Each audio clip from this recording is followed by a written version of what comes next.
Picture this. Two of the world's friendliest neighbors, the US and Canada, suddenly locked in a tense standoff over Alaska. It's a scenario few could have imagined, but it's unfolding right now, sending shockwaves across the continent. For generations, American trucks have relied on the Alaska Highway cutting through Canada to reach the remote state. This route has long been a symbol of trust and partnership, a vital artery connecting communities and economies. But now, that lifeline is under threat. Canada is signaling it might close the door, or at least make it much harder to pass through. In early 2025, British Columbia stunned everyone by announcing plans to slap hefty new tolls on American trucks heading to Alaska, catching both governments off guard. This isn't just a minor fee, it's a dramatic shift, threatening to upend decades of easy access and economic cooperation between the two countries. The move sent shockwaves through both nations, with citizens and officials alike scrambling to understand the implications. Suddenly, a routine journey became a source of anxiety and debate. Canada's message is clear: don't take us for granted. The country is flexing its muscles, demanding respect and recognition for its role as a crucial gateway. Overnight, geography became a powerful weapon. What was once a simple drive to Alaska is now a geopolitical flashpoint, with every mile fraught with uncertainty. The US is rattled, Alaskans are anxious about their future, and the world's media is watching closely, waiting to see which side will make the next move. The once friendly garden path between neighbors has become a battleground, marked by suspicion and uncertainty. This isn't just about tolls, it's about sovereignty, alliances, and the very future of North American cooperation. The stakes have never been higher. At risk, access, national identity, and the delicate balance of power between two giants who have always relied on each other. The question now: who will blink first, and what will it cost both sides? The neighborhood just got a lot less friendly, and the world is holding its breath. Why did Canada, the land of politeness, suddenly get tough? One word: tariffs. But there's more to the story than just a simple trade dispute. This is about respect, sovereignty, and a country standing up for itself on the world stage. President Trump threatened a 25% tariff on Canadian goods, pushing Canada to the edge. The move sent shockwaves through Canadian industries from lumber to dairy, and forced leaders to rethink their approach. British Columbia responded with the Economic Stabilization Tariff Response Act, giving them power to toll US trucks heading to Alaska. Suddenly, the border wasn't just a line on a map, it became a tool of negotiation. It's political chess, Canada's way of saying, "You hurt us, we'll hurt you back." Every move is calculated, every response measured. The tolls aren't just about money. They're leverage, targeting America's vulnerable supply line to Alaska. For the US, this route is a lifeline, and Canada knows it. While most goods reach Alaska by sea, the highway delivers essentials: fresh food, medical supplies, oil equipment. Without it, life in Alaska would get a lot harder, fast. A toll here isn't just a fee, it's a choke point. It's a reminder that geography can be a powerful bargaining chip. Canada's message: respect our economy or pay the price. This is a warning shot, not just a revenue stream. The move is calculated, not impulsive, a last resort to force the US back to the negotiating table. Canada is showing it can play hardball when pushed. It's a reminder that Alaska's connection to the US runs through a neighbor who's tired of being pushed around. Geography and politics are now intertwined. The toll booth is a symbol: Canada won't be bullied. It's a stand for dignity and fair treatment. This is about leverage, not just dollars. It's about sending a message that Canada's interests matter too.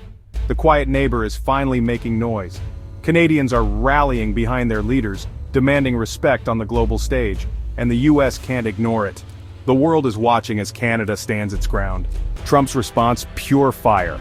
He blasted Canada on social media and at rallies, framing the toll threat as an attack on American sovereignty. Ignoring his own tariff threats, he painted Canada as the aggressor, turning a trade dispute into a patriotic crisis.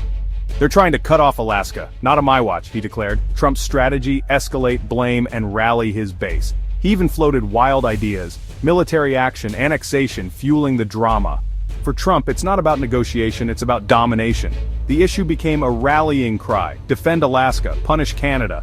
The real story?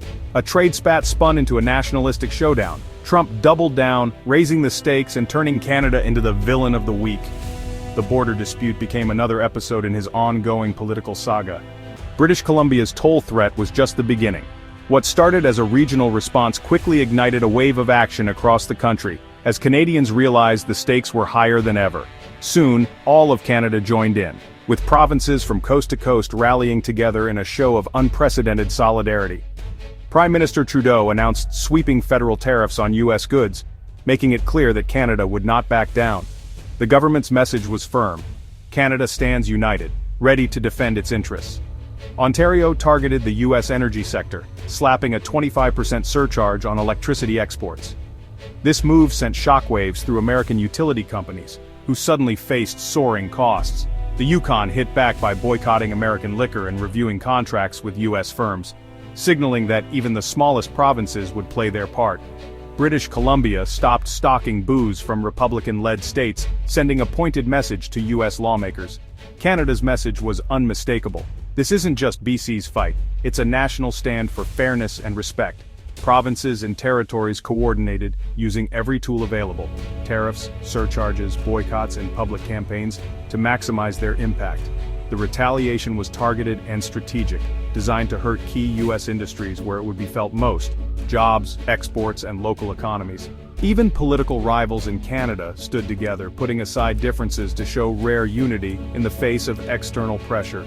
The goal was simple: make the U.S. feel the pain and force a change in policy, no matter how long it took.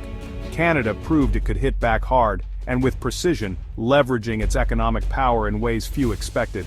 The quiet neighbor had found its voice, and its sharpest tools, determined to be heard on the world stage. The trade war was now a nationwide effort, with every region playing a crucial role in the fight. The U.S. was facing a coordinated Canadian pushback like never before, and the world was watching to see who would blink first. While leaders sparred, Alaskans felt the squeeze. For them, this wasn't politics, it was survival. The Alaska Trucking Association warned that tolls would spike prices on essentials, from groceries to oil parts. Most cargo arrives by ship, but trucks deliver the most urgent goods. A toll would disrupt the entire supply chain. Alaska's leaders fought back, threatening to bypass Canadian ports for cruise ships, targeting BC's tourism industry. Senator Dan Sullivan proposed waiving U.S. laws to let cruise ships skip Canada, hitting BC's economy hard. The message, "Hurt our trucks will hurt your tourism." Governor Dunleavy called for calm, hoping for a federal solution. Alaskans were caught in the crossfire, their livelihoods at stake. The dispute turned their state into a bargaining chip. Stuck between U.S. trade policy and Canadian retaliation, Alaskans faced an impossible choice. Canada didn't call it a blockade. They called it a regulatory recalibration. Alongside toll threats, Canada tightened rules on transit routes, citing environmental and indigenous concerns. Officials argued it was about protecting land, wildlife, and respecting First Nations rights. These weren't just excuses. Indigenous groups had long raised real issues about traffic and environmental impact. The standoff gave Canada a chance to address these concerns while pressuring the U.S. by framing it as environmental protection. Canada made its actions harder to challenge. It wasn't just about Trump's tariffs anymore, it was about domestic priorities too. The new rules gave Canada legal cover and shifted the narrative. The U.S. couldn't easily argue against Indigenous rights or environmental safeguards. Canada turned a trade fight into a principled stand. Whether genuine or strategic, the result was the same. American access was no longer guaranteed. The rules of the road had changed, and the U.S. had to play by them. So where does this leave North America? The world's longest undefended border suddenly feels very defended. Alaskans fear rising costs. BC's tourism industry braces for losses. The handshake deals of the past are being tested and might not survive. Canada has the legal right to control its territory, and the U.S. is learning that the hard way. The best hope? Both sides return to the table and find a solution that respects sovereignty and economic needs. The worst case? Permanent tolls, bypassed ports, and a poisoned relationship. Geography ties the U.S. and Canada together, but politics is pulling them apart. This isn't just about a road, it's a test of North American cooperation. Are they partners or just neighbors? The answer will shape the continent's future. Let's hope they figure it out before someone tries to annex anyone. Otherwise, the next neighborhood barbecue could get very awkward.